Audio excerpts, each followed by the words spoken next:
Who let Gen X off the hook? Why aren't we talking shit about those guys? Hello, 51-year-old Gen X here. Thank you for your questions and acknowledging the fact that we actually exist. To answer your initial question, if you saw a bear walking around the streets or in the woods minding its own business, would you keep on walking or would you approach it to fuck around and find out? Most people don't talk shit about us because they forgot that we even exist. I mean, we are called the forgotten generation for a reason.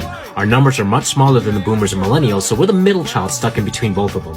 Sarcasm is also one of our love languages, so even if someone were to talk shit about us, chances are we didn't give enough of a fuck to take it seriously. They were teenagers in the 80s. False statement. We were forced to become teenagers and adults between the ages of 7 and 9. We were latchkey kids. We were left at home all the time by our parents to fend for ourselves or our siblings once we got old enough to form complete sentences. And if we weren't home alone by ourselves, we were either out in the streets or the woods, drinking out of warm garden hoses, water sliding in our front yards, or going up the street to our local a tetanus shot waiting to happen type playground, whether it's spinning around the merry-go-round of doom or going down a hot metal slide during the summer, or simply just hang out with our friends in the streets, sometimes on our BMX bikes, our big wheels, or the bicycles with the tassels on the handlebars with the basket in front where sometimes we'd place our younger siblings in. Just imagine constantly being in survival mode and being told by your parents to either walk it off or rub some dirt in it whenever you got hurt. We were able to do all of that and still make it home before the streetlights turned on. They had the coolest music. 100% agree with you. And this is not me being biased, being that I grew up in the 70s and the 80s and got to experience all of this stuff,